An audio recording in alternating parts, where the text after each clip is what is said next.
everybody in the room, there was about 60 people in there, just going, oh my God, that apparently the local fishermen were telling the police and ringing up the local security services about this boatload of armed gunmen that were heading towards the coast. So the locals even knew about it. They were warning the police, and guess what the police did? Nothing. Even after these guys landed and actually managed to hijack a police car and slit the throats of about 4 or 5 Coast Guard agents, have a guess what the local police did? Nothing. Yeah, and they waited until they started opening fire and shooting everybody that they could see, and then they started to go in and just shoot everybody and just make a complete dog's mess of it. Now, the interesting thing is where they actually attacked. They attacked a Jewish, an ultra-Orthodox Jewish center. Now, what is the purpose in that, Mr. Max, do you think? That's just what they attacked in the hotel, in the Taj Hotel? No. They actually attacked about 10 different separate locations all at the same time. This was a very well-planned, well-organized string of attacks that happened in about 10 different locations. One of them was a train station. One of them was a cinema. One of them was the Taj Mahal Hotel, of course, that we all know. And one of them was actually an ultra-Orthodox Jewish synagogue. Interesting. That's incredibly interesting. There's even a report from the BBC, I'll see if I can get to the link for this one, of these guys actually walking into a cafe, ordering a beer, drinking their beer, having their lunch, going to pay for their bill, then walking outside, taking their guns out, and starting to shoot everybody. Oh, yeah. Does that sound like a radical Muslim to you? No, mate. It sounds like it's a definite setup. Another one. I knew they were going to do this, man. I said to people 18 months ago they're going to Pakistan. I said Pakistan and India are on the list. So here goes India as well. They'll do that at the same time they do Pakistan. They'll go in there. They'll go in and do India and do Pakistan at the same time under the pretext of protecting India from Pakistan. You know what I mean? And they'll just take over both countries. Oh man, really clever when you think about it. That's a perfect way to get American troops on the ground in Pakistan. I mean, in India, and get troops into Pakistan at the same time. Well, sir, there's another reason for this. You know what country India actually borders a large portion of its border on? China. Bingo! Yeah. Well, that's what I said to people as well. They're positioning themselves to go into China. They can surround Iran on 3 sides by going into Pakistan. And then the whole thing is to position itself to attack China in the end. That's it. People have actually been giving me these links from the mainstream media where they're actually eyewitness accounts of what's been going on. There's been some commandos. For example, one guy was saying he remembers taking out their AK-47s, gunning people down. Their audaciousness was breathtaking. One man loaded the magazine into the gun while the other kept shooting. They appeared calm and composed. They were not in the slightest hurry, and they didn't seem to be afraid at all. Now, these guys are either brainwashed, hypnotized, Manchurian candidates, or they are special forces from some kind of mercenary group.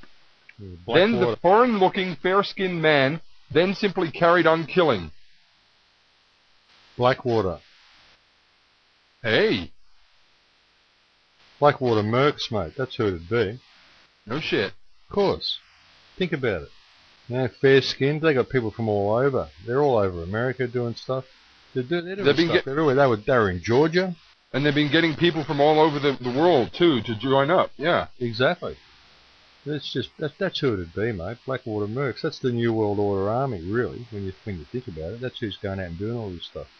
I mean, everyone knows about Mossad and that now. I mean, Mossad are doing all the posing as Arabs, you know what I mean? With the turbans wrapped around their faces so you can't see them, so all you can see is the eyes. You can't tell the difference between an Arab and an Israeli, you know what I mean? Yes, sir, that's right. Any Arab that was legitimately doing something like that because of Allah, the last thing they're going to do is cover their face. This is their religious belief, you know what I mean? Yeah, and these guys were all clean-shaven. None of them had a beard, as in most radical Arabs, you know, fundamentalist Muslims. Yeah. And they would certainly not go and drink a beer before they do this kind of thing, too. And if these guys were mercs, they knew that this was going to be a suicide mission. They didn't have any plan to get out. Well, who knows, mate? They might get out. I mean, it's pretty easy to I mean, they're looking for Arabs, aren't they? You know, in the end, they're going to be looking for Arabs. No matter what's been seen in these news reports, it'll come around that it's Muslim extremists. That's what they're saying on CNN. They're saying it's Muslim. That's what they said on Sunrise as well. The day after, they had an expert in there saying it was the Deccan Mujahideen, which indicates that there are freedom fighters from Afghanistan. Exactly. Now, the only reports that are coming out about these are just little snippet reports that you're hearing about these white Western-looking men. That'll all get cleaned up in the media. That'll never be on television, and that's where most people get their information from, is television and the newspapers. And they just won't be on it. It'll all be hushed up, and they'll be going, oh no, it was Arabs. The whole thing was Arabs. You watch. Okay, I posted in your chat thing. Look at the last paragraph there from this Iraqi tourist from Baghdad who said they did not look Indian, they looked foreign. One of them had blonde hair, the other had a punkish hairstyle, and they were both neatly dressed. Yeah, well, doesn't sound like Arab extremists, does it? Doesn't sound like Mujahideen freedom fighters anyway. Hey, for a start, you know the Mujahideen, you knew who they were? For those people who were actually born before the PlayStation generation, Mujahideen were 1980s freedom fighters funded by the CIA. Oh yeah, of course. That's where Al Qaeda came from. That's where that's all in the big picture. I talk about all that in Mujahideen. Bingo, Mr. Max, exactly right. Yeah. Have you seen the new big picture? I've redone it and posted it up there. 9 chapters. I haven't yet. I've been flat out. I don't get time lately. That's all right. I'll mail you a DVD. Ooh. Well, that's excellent, mate. That's really good news. Well, it's not good news, but I'm really glad you got the information to me. Oh, listen, I'm gonna collate all of these links into an edible bite-sized chunk for you. That's what I was doing before I just came on Skype. And I thought, oh, Mr. Max, yeah, I should tell him all about this that I've been finding out today. Yeah. And then I thought, no, I'll go and see you on Skype anyway and just tell you this shit, man. This next link here asks the question: are they British? Because at least 4 or 5 of them were British-born Pakistani citizens who came from the north of England. Well, there's even one which actually indicates that the Mossad were behind this as well. I hope I saved it. Oh, there we go. Rock the Truth. Mossad behind Mumbai bombings. This is, of course, their modus operandi, to do this kind of thing and blame somebody else. You know? Of course. It's always Mossad and CIA, but all of these major bombings. If it's a big one and it's well orchestrated and well carried out, that's who it is. Every single one of them. You get the odd person goes and blows himself up, but I think they're probably like Manchurian candidates or something as well. And it doesn't make sense. It's not part of the Quran to go and blow yourself up. No, sir. And you think about it, they're saying that these guys might even be an Indian separatist group. You know, they might be this, they might be that. Since when do Indians don't get jobs as telephone operators or IT experts, start to pick up weapons, and suddenly become expert marksmen? Yeah.